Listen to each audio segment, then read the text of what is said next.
بسم الله الرحمن الرحیم. السلام علیکم my dear students. د پروټیسټر چپټر انټروډکشن مونږ کړی دی.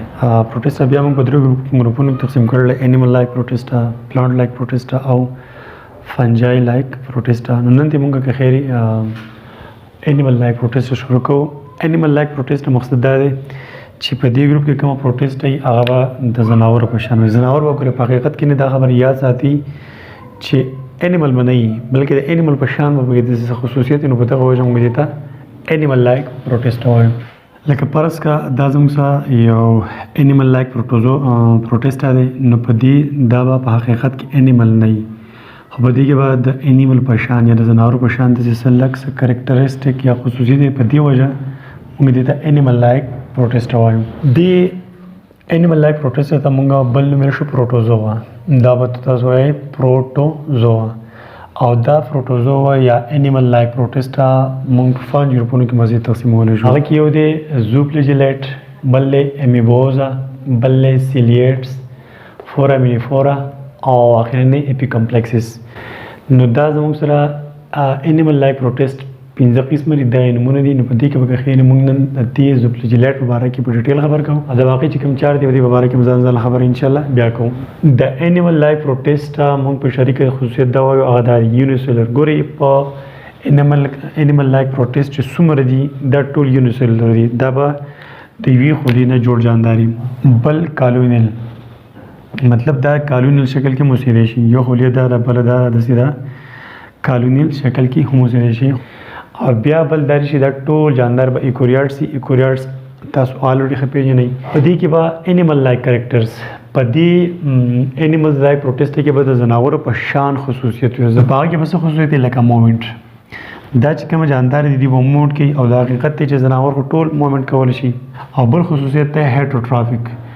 ځناور ټول هیټروټرافیک دي. ځناورو کې داسې ځناور نشته چې هغه خپل خوراک په خپله تیار کړي.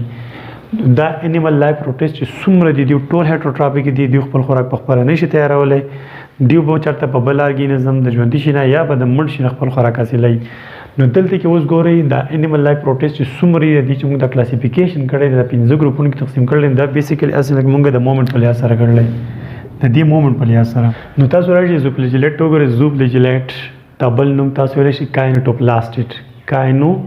کاینټوپلاسټیډ د امتحان او د MCQs لپاره یاد ساتئ. دا داسې جاندار دي چې دوی پسې به فلیجیلا، بس دا خبره اسانه شوه. په دوی پسې به څه شي؟ فلیجیلا. د دې زوفلجلیټ اوس موږ وایو جنرل کریکټرسټک، عام خصوصیت. نو اوله به دې زوفلجلیټ موږ وکړو خبره د هیبیټیټ په باره کې چې لکه دا په کوم ځای کې اوسېږي.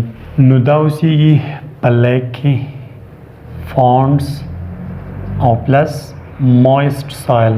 موږ په اورینل لیکچر کې دا ویلو چې پروټیسټ چې څومره دي هغه به یا په اوبو کې اوسېږي یا به په لوند ځای کې اوسېږي. نو زموږ زوفلجلیټ په لیک جیل چې څه ته وایي، جیل یو جیل قطعانه هغه نه جیل، فونډ، تالاب، مویسټ سایل، لمده خاوره په دې کې دا اوسېږي. دا خو د دې هیبیټیټ شو. د دې اوس ته لوکوموټري ارګن خبره کوو. لوکوموټري ارګن هغه ته وایي چې په یو ارګن باندې یو څیز حرکت کولی شي. نو دې لوکوموټري ارګن خو ما تاسو ته ویله چې هغه څه شی ده؟ فلیجیلا. د فلیجیلا په مدد سره دوی حرکت کولی شي. اوس په دې موږ وایو موډ اف نیوټریشن. نو د موډ اف نیوټریشن خبره خو ما تاسو ته آلریډي کړله چې په انیمل لایک دي ځناور په شان دي. نو ځناور خو ټول هیټروټرافیک دي، نو دوی هیټروټرافیک دي. دوی هیټروټرافیک. او هیټروټرافیک تاسو ته پته ده چې هغه خپل خوراک په خپله نشي تیارولی بلکې د بل شي نه خپل خوراک حاصلوي. نو بیا دا هیټروټرافیک هم په 2 قسمه باندې دي. یو ته وایي فری لیوینګ دا هیټروټرافیک، او بل ته وایي پیراسایټک. ګوره په پری لیوینګ ایگزامپل کې دا پری لیوینګ به داسې زوفلجلیټ یا به داسې جانداري چې دا به د ژوندي شي نه خپل خوراک نه حاصلوي. او پیراسایټک دا دی چې دا به د جاندار په جاندار به اټیک کوي، د جاندار نه خپل خوراک حاصلوي. د دې موږ اوس د ریپروډکشن مبارک کې خبرې کوو چې دوی خپل بچي څنګه پیدا کوي. نو دوی خپل بچي په ایسیکچوال میتھډ باندې پیدا کوي. او په ایسیکچوال میتھډ کې بیا په کومه طریقه باندې پیدا کوي؟ په باینري فیژن. اوس په د دې موږ د ډیزیز خبرې کوو. د ډیزیز مطلب د بیماریانو چې دا زوفلجلیټ څه بیماریانو لګولی شي که نشي لګولی. نو ډیزیز دا دی چې یوه بیماري دوی لګوي په انسانانو کې. د هغې بیماري نوم دی افریکن سلیپینګ ډیزیز ان هیومن. افریکن سلیپینګ ډیزیز دا یو بیماري ده چې اوله پیر په افریقې په خلکو کې لیدل شوه. نو په دې وجه دغه بیمارۍ ته موږ وایو افریقن سلیپینګ ډیزیز. سلیپینګ زه اوس تاسو په دې میکانیزم باندې کوم. دا بیماری چې د کوم جراثیم نه د یا د کوم پروټیسټ نه لګي د هغه نوم دی ټریپسونوما. دا ټریپسونوما چې کوم دا پیراسایټیک دی. دا څه دی؟ دا پیراسایټیک دی او دا دلته کې یو فلای سی فلای دا دی فلای کې لږ پرس کې دا هغه فلای دی او په دې کې زموږ سره دا ټریپسونوما دنداره پروت دی. چې دا ټریپسونوما راشي او دلته کې دا چېرته یو هیومن بینګ انسان د دې فلای په مدد سره وچیچلی شي. نو دا ټریپسونوما چې کوم دا پیراسایټ دی دا د جسم د دنده راولویږي. چې دا راولویږي نو دلته کې اوس دې میکانیزم ته وګورئ. دا وکړي اټیک په څه شي باندې؟ په آر بي سي باندې. نو آر بي سي د دې د وجې نه خراب شي او د آر بي سي سره سره دا په میکروپیج باندې هم اټیک وکړي. نو په آر بي سي او په میکروپیج کې دوی خپل ریپروډکشن شروع کړي. نو دی د ګډوډ او د دې جنگ د وجې نه بیا دلته چې د انسان په جسم کې کم ګلوکوز دی هغه ګلوکوز د جسم مختلف حصو ته بیا نشي تللی، ټرانسپورټیشن د هغه ونه کېږي.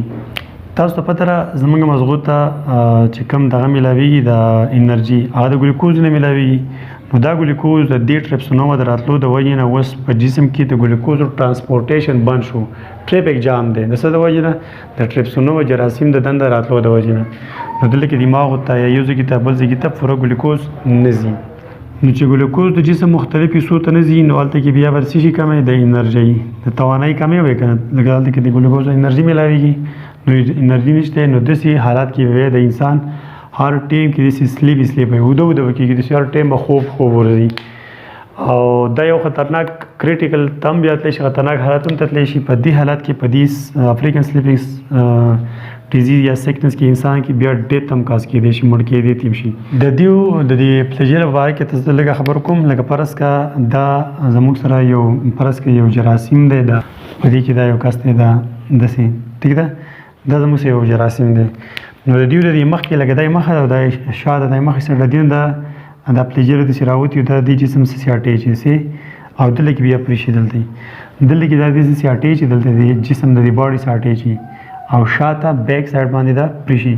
نو دا به دې باندې حرکت کوي او داسې چابک شان ګورې ښکته پورې داسې چابک چې داسې څوک وي نو داسې کېږي که نه. نو چابک په شان ته حرکت. نو دا خبرې شوې زموږ سره د انیمل لایک پروټیسټ نه کې اولنۍ خبره شوه د په کلاسیفیکیشن کې د زوفلجلیټ. نو زه امید کوم چې تاسو به په دې پوه شوي. انشاءالله په نیکسټ ټاپک کې به بیا ملاقات کېږي. تھینک یو. الله حافظ.